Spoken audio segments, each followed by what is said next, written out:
السلام علیکم دوستوں. آج جس موضوع پہ میں تھوڑی بات کروں گا وہ ہے ادب پارے میں علوم.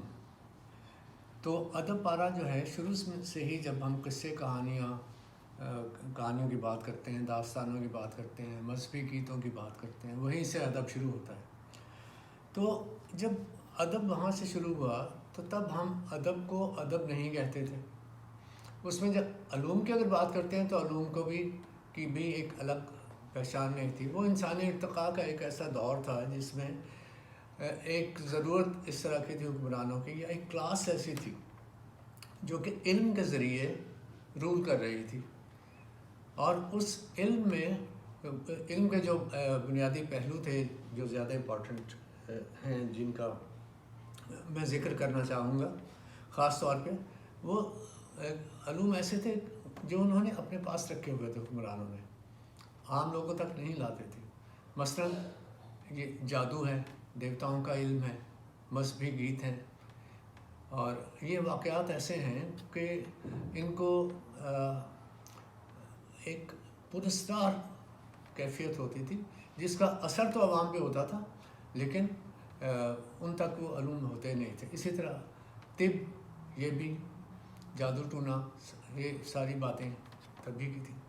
تو بہرحال ادب کی جب ہم بات کرتے ہیں تو نظم میں زیادہ تر یہ قصہ اور داستان جو ہے یہاں سے بات شروع ہوتی ہے. لیکن اس وقت یہی، اگر ہم ادب کی بات کریں گے تو اس وقت یہی ادب تھا، اسی کا نام ادب تھا. وہ کوئی ڈیفینیشنس نہیں تھیں اس طرح کی. تو یہ وقت کے ساتھ ساتھ یہ چیزیں بدلتی گئیں، علوم نے اپنی الگ شکل بنا لی. تو وہ معیار جو اس وقت تھے ادب کے، ان کو ہم موجودہ معیاروں کے ساتھ نہیں کہہ سکتے کہ اگر میچ نہیں کرتے تو وہ معیاری ادب نہیں ہے. لیکن اس امپورٹنس کی ہم بات جو ہے ضرور کریں گے کہ اسی میں سے سارے علوم نکلے، اور وہیں سے اس کے بعد سارے علوم کا مطلب یہ ہے کہ پہلے چونکہ نثر تھی ہی نہیں، شاعری ہی تھی، تو اس کے بعد پھر تھوڑا سا نثر کا جو ہے کی آمیزش نوٹنکی میں، ڈرامہ میں ہونا شروع ہو گئی. تو اس طرح سے واقعات کی بات، ہاں تاریخ کا میں نے ذکر نہیں کیا، تاریخ بہت امپورٹنٹ ہے کہ تاریخی قصے جو ہیں وہ بھی شامل ہوا کرتے تھے. تو اب جب کہ ادب نے بہت سی شکلیں بتدریج بدلتے موجودہ فارم میں آ چکا ہے ادب، تو اب نہ اس ادب کو ہم ان معیاروں پہ پرکھ کے کہہ سکتے ہیں کہ کون سا ادب جو ہے صرف وہی ادب ہوگا اور جو سارے ایک جیسے ہو. ایسا نہیں ہے، بلکہ وقت کے ساتھ ساتھ اس کی جو ہے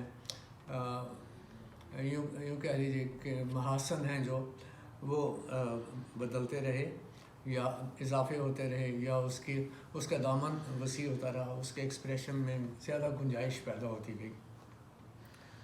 تو اس وقت میں موجودہ صورتحال کو اس طرح سے دیکھوں گا کہ پہلے تو ہم اس بات کو نظر انداز، یا اس بات کی اہمیت کو نظر انداز نہیں کریں گے کہ داستان سے دامن چھڑانا یہ فکشن کا، ادب کا بالکل منصب نہیں ہے.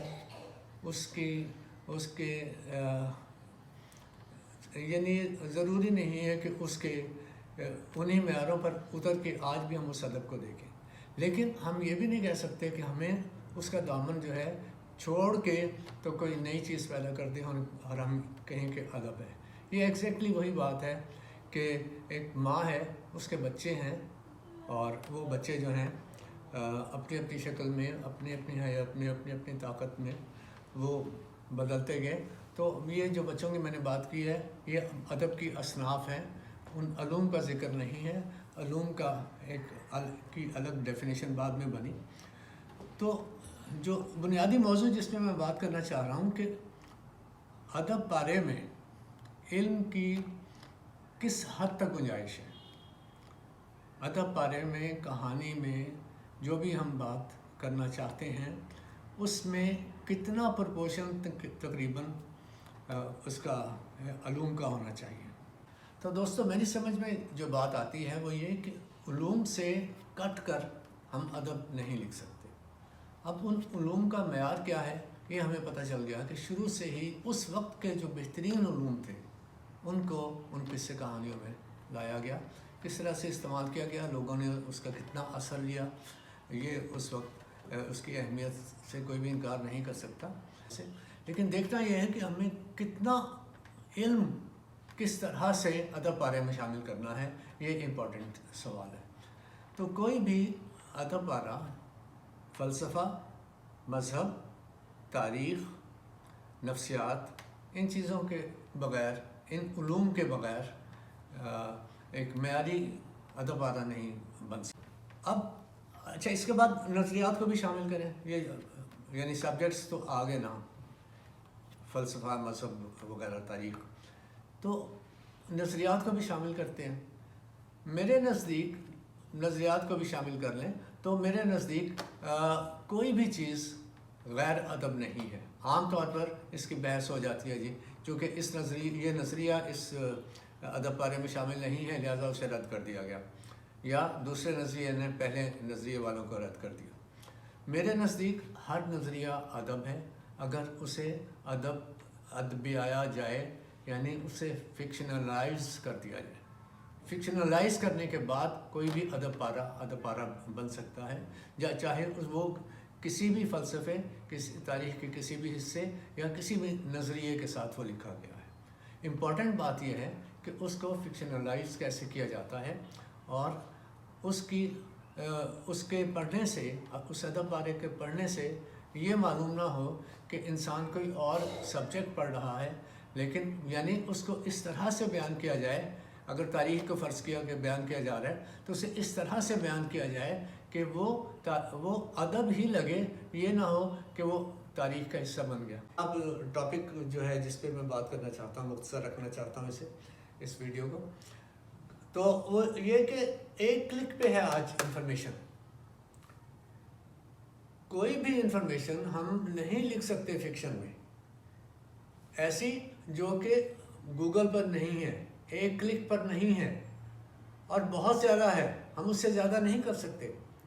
لیکن کیا انفارمیشن دینا ہمارا کام ہے، یا اس انفارمیشن کو ادب میں اس کی ضرورت کے مطابق شامل کرنا اور ادبی لحاظ سے فکشنلائز کر کے تو کرنا، یہ ہمارا منصب ہے۔ تو یہ بہت امپورٹنٹ ہے، جتنا بھی آ جائے لیکن فکشنلائز ہو کر آنا چاہیے، اسی طرح سے ادب رہ پائے گا۔ ورنہ علم کی بہت سی گنجائشیں، بہت سے مقام اور ہیں جہاں پر علم کو حاصل کیا جا سکتا ہے اور بہت سہولت سے حاصل کیا جا سکتا ہے۔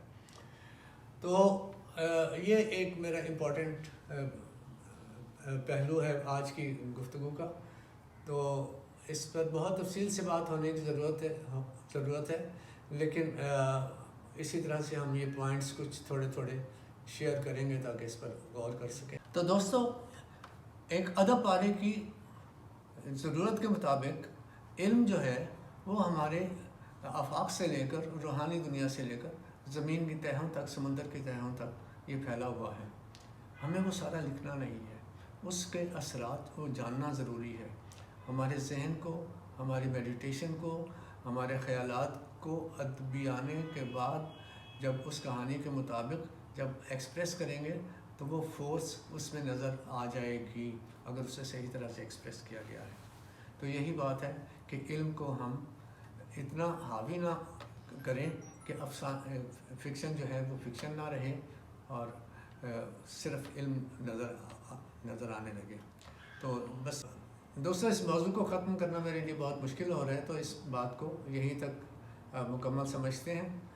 تو انشاءاللہ پھر کبھی تفصیلاً اس پر بات ہوگی۔